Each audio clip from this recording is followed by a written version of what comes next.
देशद्रोह का मुकदमा होना चाहिए और इनके ऊपर कार्रवाई होनी चाहिए, पक्की कार्रवाई होनी चाहिए। यदि ऐसे लोगों के ऊपर कार्रवाई यदि नहीं होती है तो इसका मतलब लोकतंत्र खतरे के अंतर्गत है। मैं बताता हूँ ना संबित पात्रा के लिए, मैं बताता हूँ ना मोदी जी के लिए, मैं बताता हूँ ना अमित शाह जी के लिए कि 13 करोड़ रुपए कहाँ से आए, वो शाहीनबाग को कैसे बैठाला गया, किसने बैठाला, किन लोगों ने दंगे किए, बदनाम मुसलमानों को किया गया। अब शब्दों का प्रयोग करना और वहाँ पर बैठे हुए लोगों के ऊपर गोलियां चलाई गई, शर्म आनी चाहिए।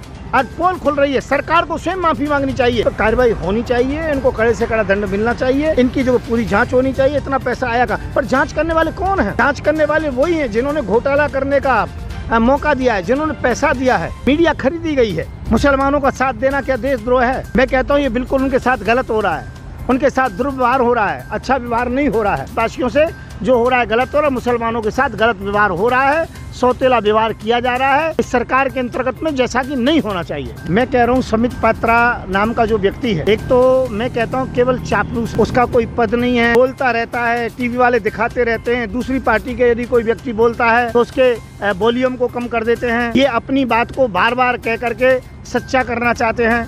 विश्व में आज हम सबसे ज्यादा बदनाम इसीलिए हैं, क्यों? क्योंकि मोदी सबसे बड़े झूठे जो कि एक नेता है, झूठे प्रधानमंत्री है। मैं ये कहना चाहता हूँ, ये संबित पात्रा हो कोई भी हो, ये तो केवल जो कि झूठ का सौदागर है लोग। मैं ये कहना चाहता हूँ ये इनकी घिनौनी चाल है, मोदी जी की बहुत घिनौनी चाल है। अरे यदि ऐसी हिम्मत है तो सामने आकर के कहो ना आरक्षण समाप्त हुआ, हम देखते रोड पर उतरते हैं, हम ईंट से ईंट बजा देंगे।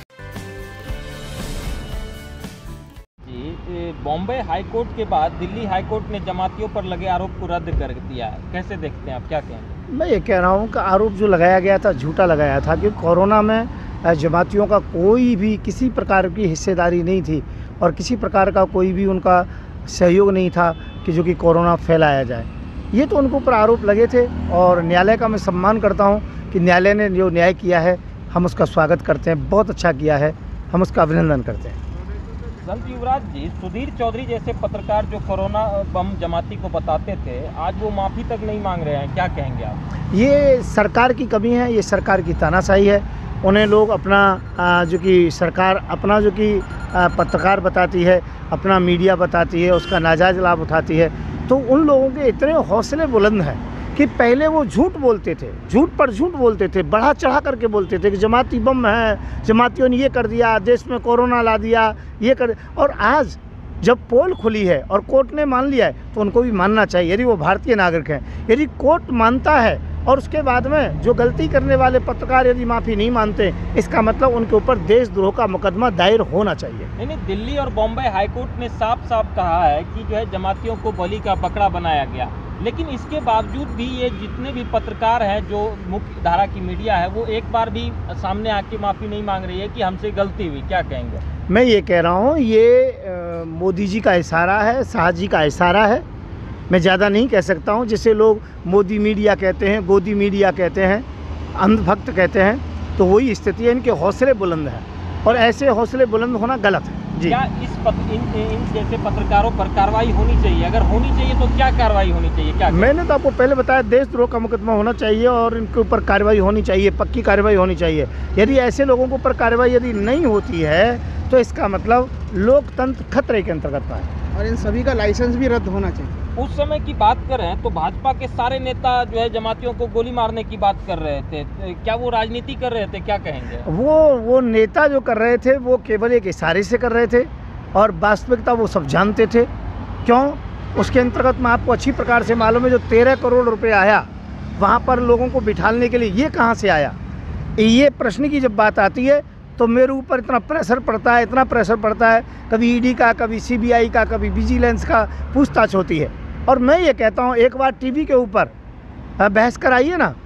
मैं बताता हूँ ना संबित पात्रा के लिए, मैं बताता हूँ ना मोदी जी के लिए, मैं बताता हूँ ना अमित शाह जी के लिए कि 13 करोड़ रुपए कहाँ से आए, वो शाहीनबाग को कैसे बैठाला गया, किसने बैठाला, किन लोगों ने दंगे किए और बदनाम मुसलमानों को किया गया कि देश के गद्दारों को गोली मारो, है ऐसी बातें कहते हैं। अब शब्दों का प्रयोग करना और वहाँ पर बैठे हुए लोगों के ऊपर गोलियां चलाई गई, शर्म आनी चाहिए।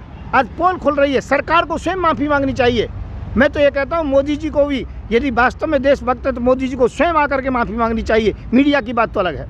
वहीं सच्चे पत्रकार की नौकरी चली जाती है, जैसे कि विनोद दुआ जैसे पत्रकार की नौकरी चली गई, लेकिन ये जो सरकार की चापलूसी करते हैं, जो गुलामी करते हैं, इनकी जो है ये 1000 करोड़ की संपत्ति के मालिक हो जाते हैं, क्या इन पर कार्रवाई नहीं होनी चाहिए? क्या मैं कहता हूँ इन पर कार्रवाई होनी चाहिए, इनको कड़े से कड़ा दंड मिलना चाहिए, इनकी जो पूरी जांच होनी चाहिए। इतना पैसा आया कहाँ? पर जांच करने वाले कौन हैं? जांच करने वाले वही हैं जिन्होंने घोटाला करने का मौका दिया है, जिन्होंने पैसा दिया है, मीडिया खरीदी गई है। मैं ये कह रहा हूँ जो बड़ी जो मीडिया है उसके लिए अब सामने आना चाहिए। समय खुल गया है, समय आ चुका है, और अब शाहीनबाग का कोई केस नहीं रहा है। शाहीनबाग के अंदर जितने भी आरोप लगाए गए थे सब कोर्ट ने खारिज कर दिए हैं। इनको आकर के माफ़ी मांगनी चाहिए, और जितने भी शाहीनबाग के कार्यकर्ता उनके ऊपर जितने भी केस चल रहे हैं उन केसों को वापस लेना चाहिए। मैं ये कहना चाहता हूँ। जमातियों को डिफेम किया गया तो क्या वो न्याय की उम्मीद छोड़ दें, क्योंकि वो मुसलमान हैं? मैं ये कहता हूँ मुसलमानों के साथ तो अन्याय हो रहा है, इसी बात के लिए मैं बदनाम हूँ। मुझे लोग देशद्रोही कह देते हैं। मुसलमानों का साथ देना क्या देशद्रोह है? मैं कहता हूँ ये बिल्कुल उनके साथ गलत हो रहा है, उनके साथ दुर्व्यवहार हो रहा है, अच्छा व्यवहार नहीं हो रहा है। मैं अच्छी प्रकार से इस बात को कहना चाहता हूँ। मैं ये कहना चाहूँ आखिरकार ऐसा व्यवहार क्यों, ये दोहरा मापदंड क्यों? इस मापदंड का मैं विरोध करता हूँ, और मैं ये कहता हूँ पुरजोर विरोध करता हूँ। जब जब भी देखा गया है, जब भी मुसलमानों के साथ खड़े हो गए तो आपने बहुत गलत कर दिया, देशद्रोह हो गया, ये हो गया, वो हो गया। मैं ये कहता हूँ आज भी ऐसी स्थिति आने वाली है, तो मैं ये फिर कहना चाहूँगा देशवासियों से, जो हो रहा है गलत हो रहा है, मुसलमानों के साथ गलत व्यवहार हो रहा है, सौतेला व्यवहार किया जा रहा है इस सरकार के अंतर्गत में, जैसा कि नहीं होना चाहिए। जी सर, संबित पात्रा जैसे प्रवक्ता आज खामोश हैं, जो कोरोना जिस समय पीक पॉइंट पे था, जिस समय जमातियों को बदनाम किया जा रहा था, उस समय ये कह रहे थे कि गोली मारने का समर्थन कर रहे थे, क्या कहेंगे? मैं कह रहा हूँ संबित पात्रा नाम का जो व्यक्ति है, एक तो मैं कहता हूँ केवल चापलूस है, उसका कोई पद नहीं है, उसका कोई ज्ञान नहीं है, बोलता रहता है, टीवी वाले दिखाते रहते हैं। दूसरी पार्टी के यदि कोई व्यक्ति बोलता है तो उसके वॉल्यूम को कम कर देते हैं। ये अपनी बात को बार बार कह करके सच्चा करना चाहते हैं, हालांकि इनकी पोल पट्टी खुल रही है, पूरा झूठ ही झूठ है। विश्व में आज हम सबसे ज़्यादा बदनाम इसीलिए हैं, क्यों? क्योंकि मोदी सबसे बड़े झूठे जो कि एक नेता हैं, झूठे प्रधानमंत्री हैं। मैं ये कहना चाहता हूँ, ये संबित पात्रा हो कोई भी हो, ये तो केवल जो कि झूठ का सौदागर हैं लोग, और स्वयं इनका नेता जब झूठ बोलता है तो फिर और की बात ही क्या है। मैं इनकी आलोचना करता हूँ। सर, देश में IDBI बैंक और कई बैंक बिक गए, बहुत सारे जो है निजीकरण का सवाल आ रहा है, सामने आ रहा है, कैसे देखते हैं आप? मैं कह रहा हूँ मैं निजीकरण का विरोध करता हूँ। मैं कहता हूँ राष्ट्रीयकरण की आवश्यकता है, निजीकरण की आवश्यकता क्या है? और दूसरी बात मैं एक कहना चाहता हूँ, निजीकरण का मैं विरोध कर रहा हूँ, और मैं 28 अगस्त को दिन के 1 बजे से 3 बजे तक जंतर मंतर पर जा रहा हूँ, क्योंकि यदि निजीकरण हो जाएगा तो सरकारी नौकरियाँ नहीं रहेंगी, सरकारी नौकरी समाप्त हो जाएंगी। इन्होंने क्या किया है, आरक्षण तो समाप्त कर नहीं सकते।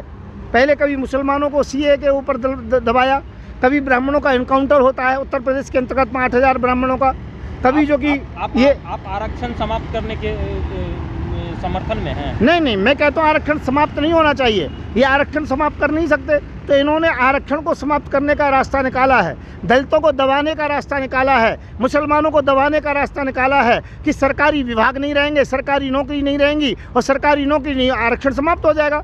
मैं ये कहना चाहता हूँ ये इनकी घिनौनी चाल है, मोदी जी की बहुत घिनौनी चाल है। अरे यदि ऐसी हिम्मत है तो सामने आकर के कहो ना आरक्षण समाप्त हुआ, हम देखते रोड पर उतरते हैं, हम ईंट से ईंट बजा देंगे। आज भी मैं इसी कारण से जो कि जंतर मंतर पर जा रहा हूँ 28 तारीख को। क्यों? क्योंकि मैं निजीकरण का विरोध करता हूँ। मैं जो कि चाहता हूँ राष्ट्रीयकरण होना चाहिए, सरकारी विभाग होने चाहिए। यदि निजीकरण हो गया तो फिर आखिरकार सरकार की आवश्यकता क्या रह जाती है? सरकार की आवश्यकता केवल इसी कारण से तो रहती है, क्यों? क्योंकि जब राष्ट्रीयकरण होता है, इन्होंने सभी विभागों को बेच रहे हैं ये। सर, आम जनता की बात तो छोड़िए, यहाँ बड़े बड़े नेताओं को भी न्याय नहीं मिलता है। अब सवाल ये है कि राजीव त्यागी जी, कांग्रेस के प्रवक्ता, उनकी पत्नी का कहना है कि मुझे न्याय कब मिलेगा, कैसे देखते हैं आप, क्या कहेंगे? मैं कहता हूँ अंधेर नगरी चौपट राजा। मैं यही कहना चाहूँगा। मेरे साथ जो कि राजन जी हैं, मेरे राष्ट्रीय प्रवक्ता हैं, और मैं एक बात कहना चाहूँगा, ये अधिकतर इस जो कि सरकार के अंतर्गत, मोदी सरकार के अंतर्गत में न्याय की तो कोई आशा ही ना रखे। अब तो एक ही न्याय है कि हम 2024 के अंतर्गत में सत्ता परिवर्तन करेंगे, मुस्लिम दलित को मिला करके, और जो कि राज शासन का परिवर्तन करेंगे। यही सबसे बड़ा हमारा जो कि एक विशेष मुद्दा रहेगा और विशेष उद्देश्य रहेगा।